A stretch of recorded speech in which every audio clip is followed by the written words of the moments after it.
Thanks mightily. Thanks. So please take us through how do we, what qualifies us to be part of an HND and how do we apply? Sure. Good afternoon, guys. First of all, thank you so much for joining us on this virtual open day. So I will be going through the entry requirements and the admissions process in terms of how to apply and everything. So if you are planning to start the HND in public services with us, so our intake will be starting in 9th of May. So in terms of entry requirements, we will need to have applicant must have qualifications equivalent to level 3, if not level 2 plus work experience. In terms of work experience, we will need at least 2 years of work experience with a certain relevant experiences. So if you have managerial, supervisor, team leader, you have a healthcare assistant, support worker, we would accept these types of references. Of course, sometimes we will verify the references. So we will check with the companies to confirm the reference that you have provided is correct or not. In terms of, we may have some overseas qualification. You might have some overseas qualification. You're not sure what it is equivalent to. Do not worry. You can always send us your qualifications to us. We can check against the ECTIS, which is a qualification where we check our overseas qualification to see what is equivalent to. And if we think your qualification is equivalent to level 3, then we would consider you, then we would take you in for the HND. If we think it's equivalent to level 2, then probably we would ask you for no work experience too. And we do accept people with no formal qualification. So there's a possibility that you may have studied, but you may have lost your qualification. So we would able to take you on the basis of the mature entry route. So which means we will need to see at least work experience of 2 years, especially in a relevant work experience. In terms of the English language requirements, we have our own internal English test, which is free. With this Pearson-Weston test, there are 4 different components we're assessing: reading, listening, speaking, and writing. Okay, and this will be done internally in the campus. So if you don't have a GCSEs English, or you don't have a level 2 English, or you don't have IELTS or Duolingo, do not worry. You can take our pre-Pearson-Weston test, and we will give you a preparation before you actually take an assessment. And if you think, oh, I didn't do well in my Pearson test, I would like to be given the option to retake, you can retake our Pearson-Weston test, or you can also attend our pre-sessional English courses, which we run for every 6 weeks before the intake starts. And then you can do the English test once you've attended the pre-sessional courses. So in terms of English language, you don't have English GCSEs or you don't have IELTS, do not worry. You can take our internal English test, and which we will prepare you for the test. We will give you a mock test before you can actually take our assessment. In terms of the qualifications, level 3, any qualifications equal to level 3. So if you want to do public services and you think I have level 3 in business, would I be eligible? Yes, you will be eligible. So we would be accepting any form of level 3 qualifications. You have A levels, that's fine. We can able to accept that too. And in terms of the student finance fundings and everything, which I'll talk to you briefly about there when it comes to the application process. So this is the entry requirements. Do we have any questions on the entry requirements? Okay, I don't see any hands up, so I'm going to go to my next slide. Okay, so what happens now? So once we finalize with your documents, once you think that you're eligible for the HND courses, you'll need to make an online application. It's very straightforward. So you can get the links by visiting our website, okay? Or you need help with the application, we are happy to guide you through those applications. You need help in uploading documents, we're happy to do that. So once you started the applications, we will get a confirmation saying that you have submitted the application. we will get in touch with you and we will go through, we will review your documents and we will tell you there's some documents missing. Then we would ask you to send it to us, send us an email with those documents. And once you've submitted the documents, we will invite you for an assessment. So which on the same, when you're being invited for an assessment, on the same day, you'll be doing the internal English test. And if you pass the internal English test, then you will have an interview with us on the same day. This usually lasts at least 2 hours. So when you come in, we usually ask you to bring your original documents. So we ask them to validate you, to verify your original documents.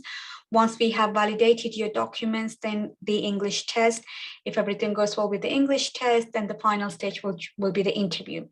So if you have been successful in the interview, we will able to issue an unconditional offer on the same day for you, okay? Once you've been accepted, once you have accepted the offer, then we will tell you further information about when it's going to be the inductions and when will be the classes will be starting and how we will be communicating with you. So once you have accepted the offer, if you need help with the next final stage, will be applying for student finance, which we will also offer you support on student finance applications too. So we have a team who can help you with the student finance application. We will help you with following up with your application with student finance. So we are happy to help you from the beginning till the end stage, guys. So if you need help with applying online, you need help with uploading documents, you need help with the student finance applications, you can always approach us, you can always ask us. Our telephone numbers, our contact details, you can find them on our website, but I think Marina has already put it on the chat for you. So if you do have any questions regarding your documents, about your qualifications, or about your status in this country, I'm not sure whether I will be eligible for a student finance, do not worry, just give us a call, we will guide you through, we will give you all the information that you need. We're here to help you guys, so if you think that you're ready to start the course, please do give us a call and we will help you with all the stages of your application. Okay. Any questions regarding the application stage? We have a pretty quiet group with us today, Maithili, but I'm glad to say that you have your email at the bottom of the slide there, admissions@dghe.ac.uk. So if anybody comes across this later or is too shy to speak, you can contact us there. Thank you.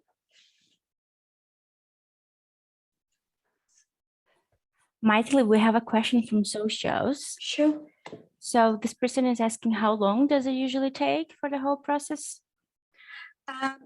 So with the application form, say if you submit the application on our website, we will get a confirmations tomorrow, and tomorrow one of my colleagues will contact you. So usually we try to communicate within 24 hours. So only on the weekend, we can only contact you on Monday morning, but usually if you manage to submit your applications, we will contact you within the 24 hours. So first stage will be submitting the application online. Say, for example, you start your applications today and you manage to upload everything and all your documents and everything, then one of my colleagues, we will contact you tomorrow. I'm saying that you have submitted an application and we're happy with your documents. Then we will book you for the assessment and everything. So usually the process will take at least 2 working days, but it depends on the flexibility of the applicants. Some applicants might be not available on the following day, but some maybe will take a week. It depends on each cases, but usually if you submit the application today, you will get a call from an admissions team within 24 hours.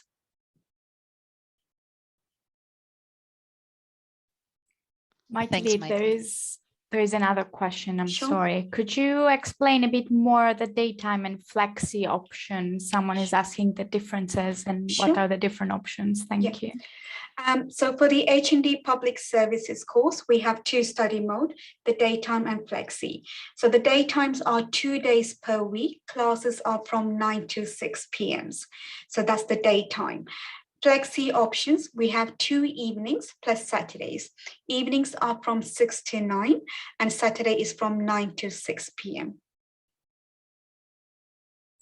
Great, thank you. Someone else is asking if there is any extra support when they start the course. Yes, there is plenty of support. As you see, we are a very small college. So in terms of the numbers in the classes, you won't have more than 35 in a classroom. We offer dropping sessions. So the dropping sessions are here for, so you can have a dropping session with the career advisor, you can have a dropping session with the librarians, you can have a dropping session with the welfare officers. If you have any welfare issues, you want to speak, then you can always have a dropping sessions. We have study skill supports. So if you need some help with the IT, or if you help something with referencing, then you have a study skills. We also offer support for student finance applications. So there is a wide range of supports available out there. And one good thing is that, guys, when you're submitting your assignments, I'm not sure whether Jack has covered this, sorry.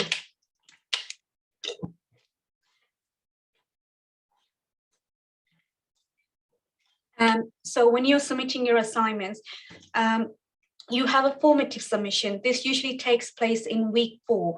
So the formative submissions, what it is, you will be asked to submit the first part of the assessment, so which probably a learning outcome or a learning outcome 1 and 2, where lecturers give you feedback to make sure that you are on the right level, on the right path. And also you can book a dropping session with your program manager. So if you're not sure, you're having some issues with the courses, or you're not very clear, you can always have a dropping session with the lecturer, or you can communicate them via email. So there is plenty of support out there from the college side. So welfare, library, if you need any help with the referencing, if you need help with accessing materials with external sources, you need help with welfare support, we have those support available out there. And of course, we offer pre-sessional English courses, which is free of charge. So if you still want to make a use of this once you become a student, you are welcome to use. We have an open door service, guys. So if you need anything, you can always just come in, and you don't even need to book a drop. You don't need to make an appointment. Just come in and then speak to us. We're happy to help you. So there's plenty of support out there.